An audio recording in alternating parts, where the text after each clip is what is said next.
Hi guys, welcome back to my channel, or welcome if you're new here. My name is Soph. For today's video, I am bringing you a rather large book haul. I have over 20 books here that I have accumulated over the last couple of weeks, and I thought, you know what, I haven't done a book haul in so long. So that's what we're gonna do. And I just want to say I've actually been really good at not buying books. So I haven't bought books for a very long time. So this was my little reward to myself. A lot of them I got from the work or Amazon, and then I got a couple from Waterstones. They are predominantly fantasy romance, but there is a couple like standard romance in there as well. So I'm just gonna stop talking about it and just get right on into it.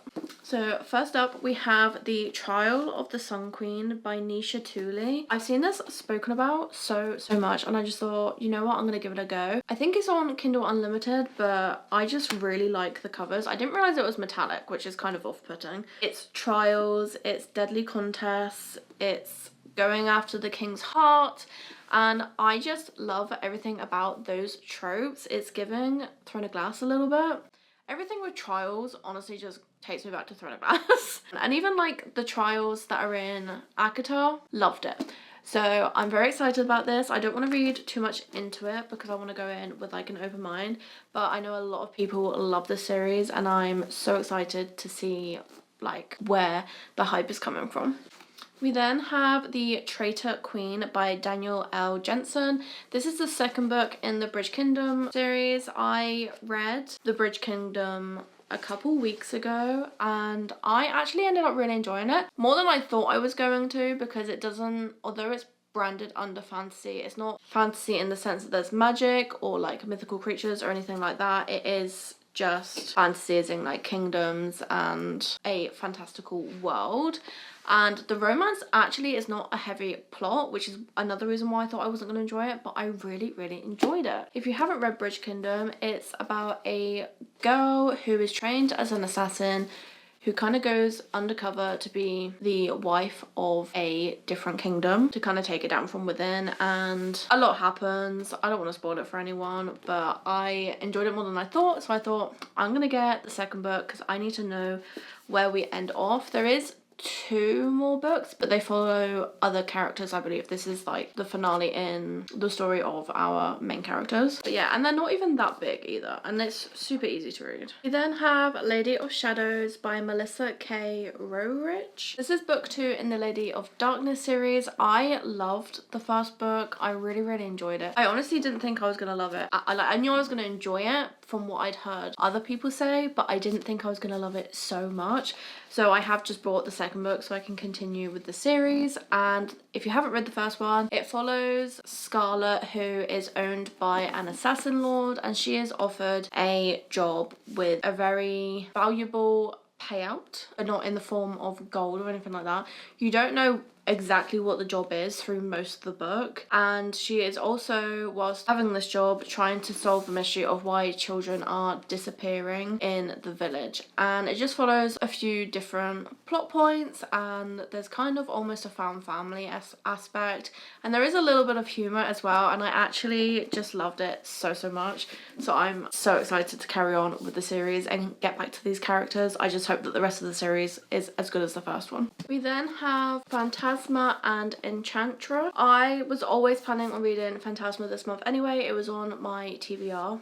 It is on Kindle Unlimited, but I just love the covers of Phantasma. And this one follows a deadly contest that's held inside a haunted mansion, and the winner gets a single wish. So it's kind of like Caraval, but more like paranormal. And Ophelia will face 9 challenges, each more dangerous than the last. Just as fear threatens to overwhelm her, a mysterious stranger offers her a bargain. And I've heard people say that if you loved Danny Phantom, like if you fancied Danny Phantom, or like Danny Phantom was your guy as a kid, you are gonna love the like love interest in this book. So I am I actually might start reading this today. I am so incredibly excited for it. And then Enchantra, I believe, follows a different story. It says here, when Genevieve Grimm's mother is killed, Genevieve wants answers no one can give, until she receives an invitation to Enchantra, a cursed palace filled with temptations and illusions. Arrogant and dangerously handsome Rowan Silver meets her at the door and refuses to let her inside, but Genevieve finds her own way in and soon realizes her mistake. Enchantra is a twisted labyrinth of marble and thorns where Rowan's family are trapped forever in a deadly game. Now, Genevieve must win or die. Rowan offers her a deal. They can compete together if they convince everyone watching that they're desperately in love. Genevieve knows she can't trust Rowan, but she'll do whatever it takes to survive. As they hunt and hide together, Genevieve tries to ignore the desire burning between them. She absolutely cannot fall for this man, cannot forget that she's only pretending to be in love. This one sounds so good as well. I'm literally obsessed. I'm literally so excited to read these two books. We then have The Strawberry Patch Pancake House by Laurie Gilmore. This is one of the Dream Harbour series. This is book 4. I haven't read any of the others, but I was looking at them and this one just sounded the most like one that I would enjoy. I don't believe you have to read them all because I think it's kind of like Chestnut Springs by Elsie Silver, where the world is like interconnected, but you can read each one individually. And this one is about a chef, his daughter, and a nanny. So I am really excited for that. And they're quite cute little books and I just love the covers. We then have the Gods and Monsters trilogy. So we have Book of Asriel, The Throne of Broken Gods, and The Dawn of the Cursed Queen. I have read the Book of Asriel. I read it on Kindle Unlimited, but I loved it so much that I just wanted to own the physical copies, and I knew that I was going to obviously be continuing with the series, so I picked up the other two. The first one follows Diana, who is stuck in a deal with Caden, who is like king of the demons is probably the easiest way to I don't think they are demons, but that's the easiest way to describe who he is. And she is forced to hunt down an ancient relic which is held by her enemies, who are led by Sam Kiel, also known as the World Ender, and he's like an archangel. So they're two opposite sides of the coin, but they're forced to work together for a greater cause, and obviously things happen. And I just really loved it. And I mean, nobody told me that the second book was this chunky with writing this small. I'm here for it. I found the first one quite a fast read, so I'm hoping it'll be a fast read all the way through. But I am very excited to get back to Diana and Sam Kiel because I see so many quotes on TikTok about them and I just love it. I think that's what made me read it in the first place, but it is so good. And also, if you have watched Supernatural like all the way through and you know Castiel, who is an angel who just like does not get human references, Sam Kiel is just the same. And I love it. It adds a bit of humour when he just does not understand what's going on, and I just love it.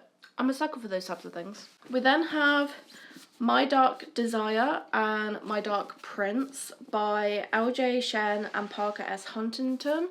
These are also part of a trilogy. I do have My Dark Romeo upstairs. I haven't read it yet, but I love these covers. These are contemporary romances, I believe. This one, My Dark Desire, follows, it looks like it's a retelling of Cinderella, but it says here, the task was simple: sneak into Zachary Son's closely guarded manor, retrieve my pendant, slip out. Problem number 1, America's most unattainable bachelor caught me. Problem number 2, he decided to keep me as the help. Zach Son's winter may be the coldest I've ever felt, but he makes my skin burn. Reserved, calculated, and savagely cruel, he thrives on the weaknesses of others. Little does he know, he just met his match. He may be the American royalty, but this peasant will rise to become queen. Love that. And then My Dark Prince is a retelling of Sleeping Beauty, and it says here, this Sleeping Beauty woke up to a nightmare. I'm marrying a beautiful monster, a crooked fraud, America's wealthiest bachelor. He claims we're in love, yet all I taste in our kisses is hate and lust. I don't remember why or how, but I do remember he's the enemy. Now I'm stuck inside a nightmare, and Oliver will do anything to keep me in the dark. Yes, please. What is My Dark Romeo about? Okay, so My Dark Romeo is literally like a retelling of Romeo and Juliet, but with a modern twist, and not like so specific to that tale. But I just thought they sounded really, really good, and I also love the covers. They're so like aesthetically pleasing. This one is my favourite. I just thought they would all look so nice next to each other on the shelf. I just hope that I love them. Maybe I'll do like a vlog of me reading just this series. Then we have the Once Upon a Broken Heart series by Stephanie Garber. These were a steal in the works, by the way. I have actually read Once Upon a Broken Heart. I had the Fairy Loot edition, which I sold because I did enjoy it, but I didn't enjoy it enough to want the special edition, and I wanted them all in paperback instead. And I just felt like those editions were so well loved that somebody else that does love the series would love it more. So I sold my Fairy Loot copy, and then I decided to get the paperback trilogy because I have seen bits and pieces from the next two that have made me like gasp and want to carry on. So Once Upon a Broken Heart follows a girl called Evangeline, and she basically gets her heart broken, then kind of makes the deal with the devil kind of thing, and he only asks for 3 kisses as and when he chooses. And honestly, it was very like whimsical. If you've read Caraval, it's very similar vibes. I prefer Once Upon a Broken Heart to Caraval at the moment. I've only read the first book of either series, so we'll see how that goes, but I heard such good things about the second two, and I'm just so excited to like get really into the story of Jax and Evangeline. So, and the covers are so pretty. I just could not, you know? We then have A Touch of Ruin by Scarlett St. Clair. This is the second book in the Hades and Persephone saga. I read the first one literal years ago. I might actually have to reread that before I read this. But like I said, it's a retelling of Hades and Persephone. The first one follows Persephone in the modern world, and I believe her mother is quite controlling, but she ends up in Hades' life somehow. I actually can't remember how, but I just know that she ends up somehow in his life, and then they just keep like crashing into each other, and it all kind of unfolds from there. And in this one, I think they're together, but I honestly can't quite remember. So this is the second one. I've been meaning to carry on with the series for like ages, but I've just never reached to buy the book, so here we are. Then this was kind of picked up on a whim because I've seen this on Amazon, but I haven't seen many people talk about it, and it's A Court This Cruel and Lovely by Stacia Stark. And it says here, just hours after humans are born, the gods take what little power we have. In return, they protect our borders from the vicious, merciless Fae. The humans who manage to keep the powers are known as the corrupt, and they are put to death. When my forbidden power is discovered, I'm forced to flee my tiny village and the life I adore. To survive, I make a desperate bargain with a mercenary, a dark and brooding man, whose face I have been seeing in my dreams. It's agreed that I'll help him into the city, and he'll help me learn to wield the strange dark power I've always kept hidden. The power that may just be the key to my survival. But the ruthless mercenary is hiding secrets of his own. Secrets that threaten the safety of everyone I love. Secrets that could tear the kingdom, and perhaps even this world, apart.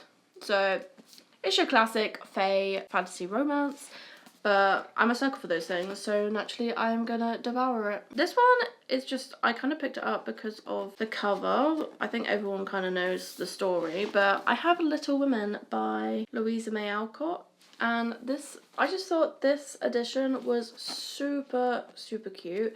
I actually got it from TK Maxx of all places. And I do want to read this at some point, so I just thought, why not? But yeah, because a lot of the classics come with quite ugly covers, and then I saw this one and I was like, I'm gonna have it. If they had had Alice in Wonderland in the same sort of thing, I also would have got that, but they did not. Then we have A Reign of Rose and a Promise of Peridot by Kate Golden. I haven't released my vlog yet, but you will see that I read Dawn of Onyx and absolutely loved it. Like, I actually raced to order these because I was like, I have to continue the series. I'm obsessed. I'm literally obsessed. In the first one, we follow a girly who has some like Fae power to do with healing, and she ends up trading her life for her family's and going to stay as a prisoner of the king of Onyx, because the lands are named after gemstones. Secrets are found out and things are discovered, and it really is kind of a whirlwind, but it's so fast paced. The romance is so good. The banter is so good. So I literally cannot wait to continue with the story. I would highly recommend. There is dragons, if you like dragons, a very like brief glimpse of dragons, and there's also like so many fantastical creatures in here, so I would really recommend.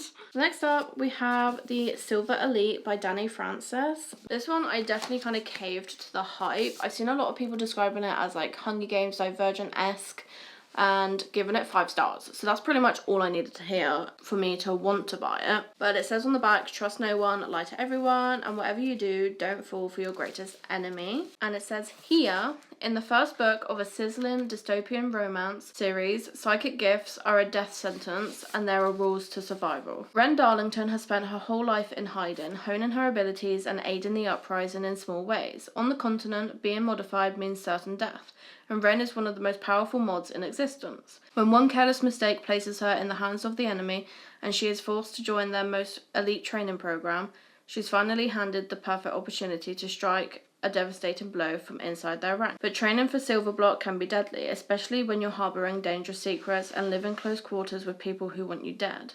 As the stakes grow ever higher, Wren must prove herself to Silverblock, but that's easier said than done when your commanding officer is the ruthless and infuriatingly irresistible Cross Redden. And as war rages between mods and those who aim to destroy them, Wren must decide just how far she's willing to go to protect herself and how much of the continent is worth saving. I can see why people are getting Divergent vibes, because it definitely sounds like a very similar world and a similar kind of class system. So yeah, I am quite looking forward to reading that one. And then last but not least is The Night and the Moth by Rachel Gillig. This lady wrote One Dark Window, which I absolutely loved.